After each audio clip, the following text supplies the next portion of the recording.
नमस्कार.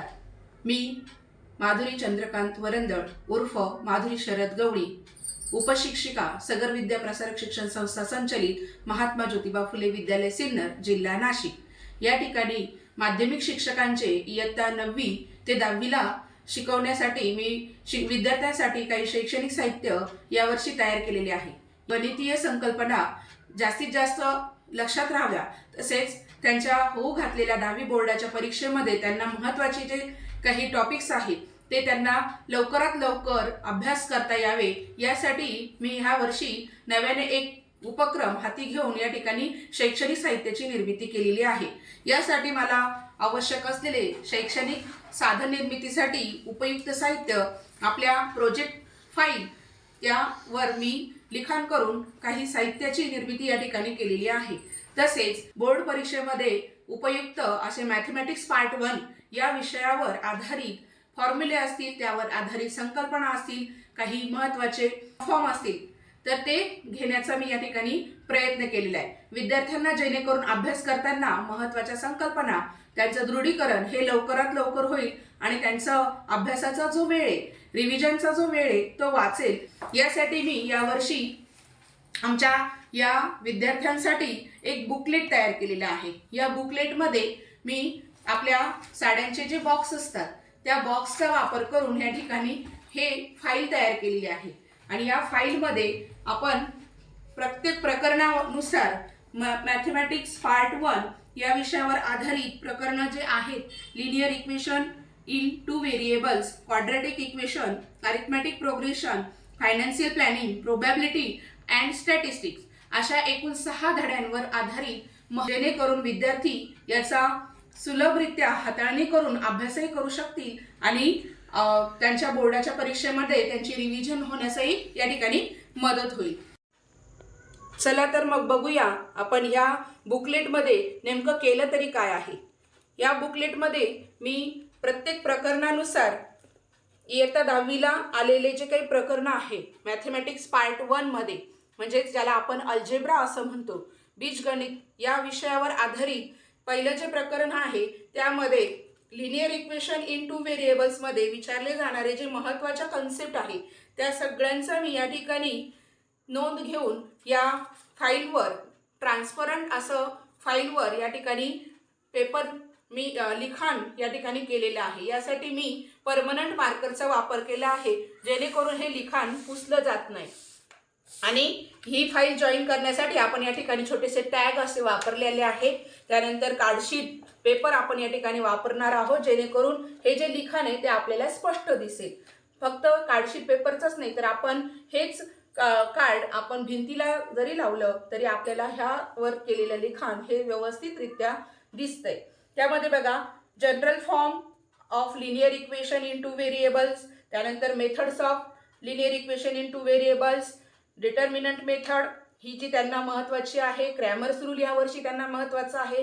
क्रॅमर्स रूलमध्ये x and वायच्या व्हॅल्यू काढण्यासाठी वापरले जाणारे जे काही फॉर्म्युलेज आहे ते सगळे इम्पॉर्टंट टॉपिक या ठिकाणी घेतलेले आहे. डिटर्मिनंट कसा काढायचा त्याचा सुद्धा शॉर्ट फॉर्म या ठिकाणी मी या तक्त्यामध्ये, एकाच तक्त्यामध्ये पूर्ण त्या प्रकरणाचा सारांश या ठिकाणी मी घेण्याचा प्रयत्न केलाय. विद्यार्थ्यांना कसंही प्रश्न विचारला, त्यांच्या या बेसिक कन्सेप्ट जर क्लिअर असतील तर ते त्यावर आधारित उदाहरणं हे नक्कीच सोडवू शकतील.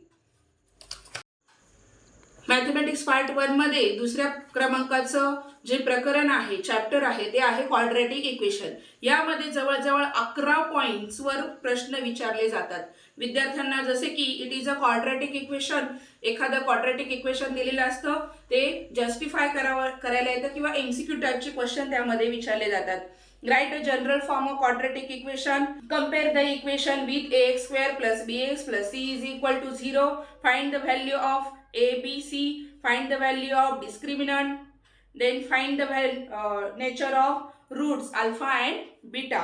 Then methods of finding the quadratic equation, first is factorization method, then second is completing square method, formula method, find the value of alpha plus beta and alpha into beta, alpha square plus beta square alpha cube plus beta cube. Totally 11 पॉईंट्सवर बोर्डाच्या परीक्षेला विद्यार्थ्यांना प्रश्न विचारले जातात.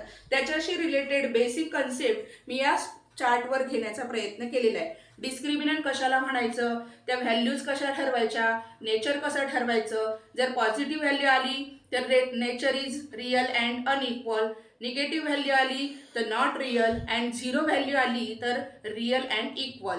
अशा पद्धतीने आपल्याला nature पण काढता येतं. डिस्क्रिमिनंटची व्हॅल्यू काढण्यासाठीचा जो फॉर्म्युला आहे बी स्क्वेअर मायनस 4ac तोही या ठिकाणी घेण्यात आलेला आहे. जनरल फॉर्म आहे ax square plus bx plus c is equal to 0. Then we have to find out a b c from the general formula. Then find the value of alpha plus beta is minus beta upon b upon a. ह्यानुसार आपण alpha into बीटाची value काढू शकतो c upon a. हे फॉर्म्युले सुद्धा या ठिकाणी घेतलेले. Formula मेथडमध्ये वापरला जाणारा जो फॉर्म्युला आहे minus b plus minus under root of b square minus 4ac upon 2a, हा फॉर्म्युला मेथडमध्ये बऱ्याचदा विचारल्या जाणाऱ्या प्रश्नांमध्ये हा महत्त्वाचा फॉर्म्युला आहे, तोही या ठिकाणी घेण्यात आलेला आहे. त्यानंतर MCQ असतील किंवा हॉट्सचे क्वेश्चन असतील तर alpha square plus beta square यांचे फॉर्म्युले घेतलेले, alpha cube plus beta cube. Then आपल्याला जर काढायचं असेल की इक्वेशन बनवायचं असेल तर त्यासाठी लागणारा जो काही फॉर्म आहे x square minus alpha plus beta into x plus alpha plus beta is equal to 0. And generally algebraic फॉर्म्युले सुद्धा आपण या ठिकाणी लिहिलेले आहे. या सगळ्यांचा एकत्रित अभ्यास एकाच चार्टवर विद्यार्थी सहजतेने करू शकतील. यापुढील प्रकरण आहे चॅप्टर अरिथमॅटिक प्रोग्रेशन. विद्यार्थ्यांना सिक्वेन्स कशी घ्यायची, त्यांच्या ऑर्डर टर्म्स कशा लिहायच्या, T1 T2 to Tn. Then common difference denoted by D. Then we have to find out the common difference by the formula Tn plus 1 minus Tn. Also T2 minus T1 is equal to D. T minus T2 is equal to D. It is a constant number. हे सुद्धा आपण या lesson मध्ये असलेले जे काही main topic आहे ते घेतले. T1 means first term, T2 means second term, T3 means third term and Tn means last term, nth term of an arithmetic progression. We have to find out also a plus d, a plus 2d, a plus 3d by the sequence. Then important formula of arithmetic progression. First Tn, the terms, number of terms, we have to find the formula by a plus n minus 1 into d. Or second formula is sum of nth term, Sn is equal to n upon 2 into bracket 2a plus n minus 1 into d, or na plus n into bracket n minus 1 upon 2 into d.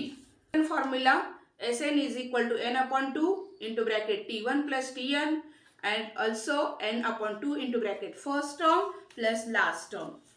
ह्या सगळ्या concept आपण या ठिकाणी घेण्याचा प्रयत्न केलेला आहे. विद्यार्थ्यांना एकाच चार्टमध्ये ह्या सगळ्या कन्सेप्टचा अभ्यास एकत्रित करून कशाही पद्धतीचे उदाहरण आले तर ते सोडवता येतील.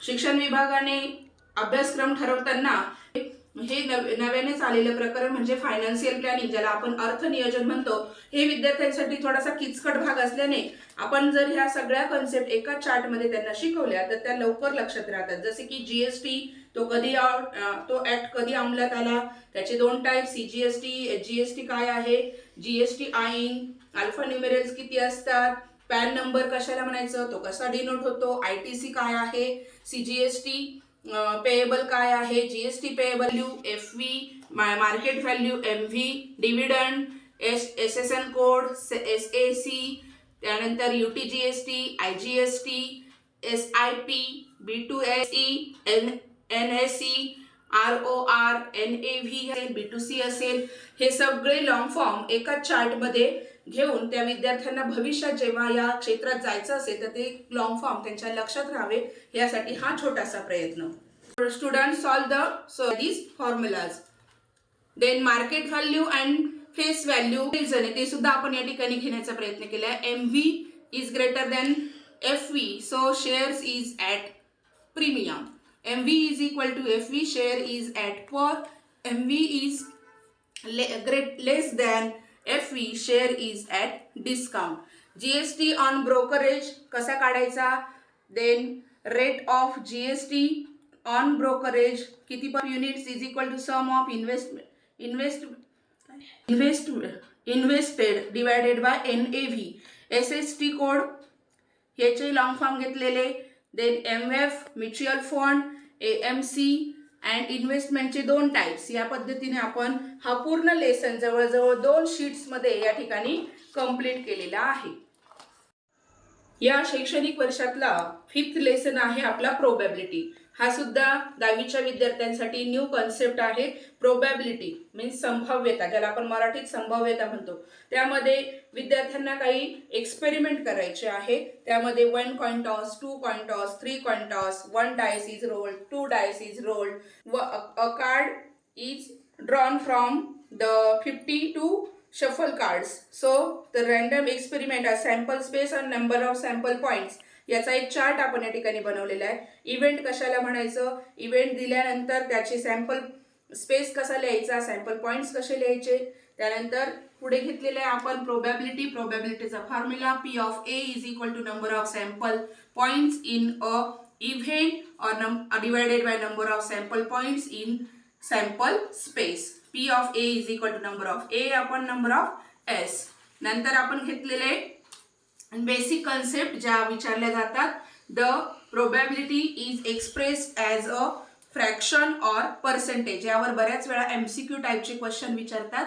The probability of any even number event is from 0 to 1 or 0% to 100%. He probability कोणत्या नंबरमध्ये असते त्यावरही प्रश्न विचारतात.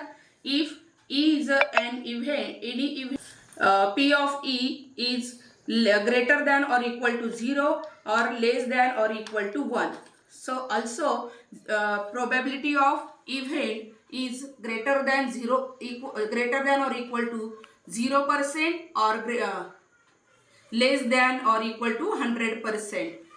The probability 1/4 is 25%. Outcome means result of the random experiment. Total cards 52 cards. 52 cards divided into 26 black cards and 26 red cards. 13 cards in heart shape, 13 cards in diamond shape, 13 cards in club shape and 13 cards in spade shape. Diamond cards, heart card, spade card, club card are also divided in ace, second, third, fourth, fifth up to 10, jack, jack, queen and king. Total 13 cards. So number of S, number of sample points is 52 in well shuffle cards. Examples related to probability is on calendar, rotated disc, balloons, numbers, then committees, coin, dice and cards.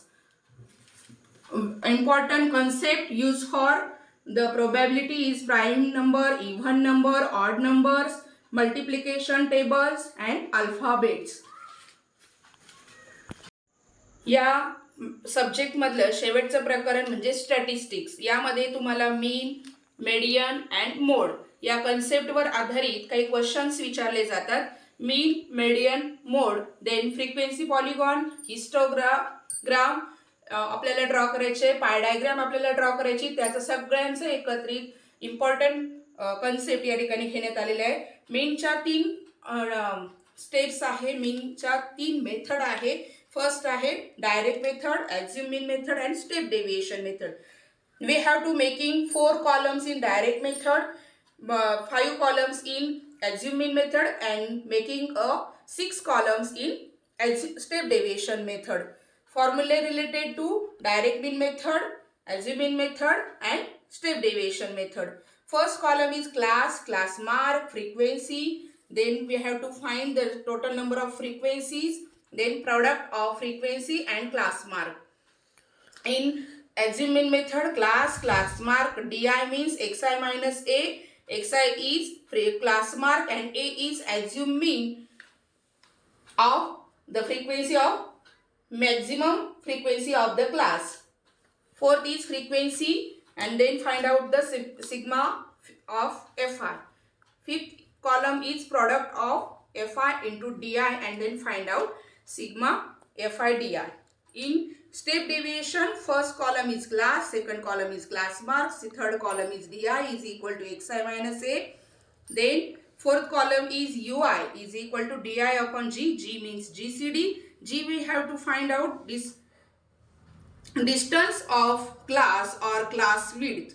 Then fifth column of frequency Fi. Then find the end is sigma Fi. Product of sigma product of Fi into Ui, and assume direct mean method.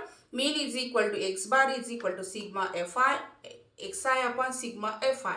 That means xi is equal to sigma Fi into xi upon n. N means total number of frequencies. For the assume mean method formula, first we have to find D. D is equal to sigma Fi Di upon sigma Fi, and then find the mean x bar is equal to A plus D bar. For step deviation method, we have to use the two formulas. U bar is equal to sigma Fi Ui upon sigma Fi, and second formula x bar means mean is equal to A plus U bar into G. We have to find median of given statistical data and mode of statistical data. Also class, continuous class if necessary, frequency and cumulative frequency. These are four columns we have to making for finding the median. Then in that case, frequency of the statistical data, some sigma Fi denoted by n. N upon 2 means the value of median class. We have to find n upon 2 means value of median class. For the median, we are used to formula median is equal to L plus into bracket n upon 2 minus Cf upon F into H. For this, L means lower class limit, H means height, F means frequency of median class, and Cf means frequency of preceding median class. So used to this formula to find median of the statistical data.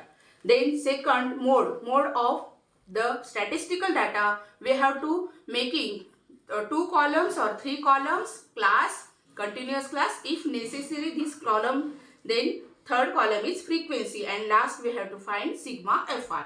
Sigma Fi, and then use the formula mode is equal to L plus into bracket F1 minus F0 upon twice F1 minus F0 minus F2 into H. For these formulas, the meaning is L means lower class limit of the model class, F0 means frequency of preceding model class, F1 is frequency of model class, F2 is frequency of succeeding model class, and H means height of the class or class interval. Then last topic of this chapter is graphical method. We have to draw histogram and frequency polygon. Also pie diagram.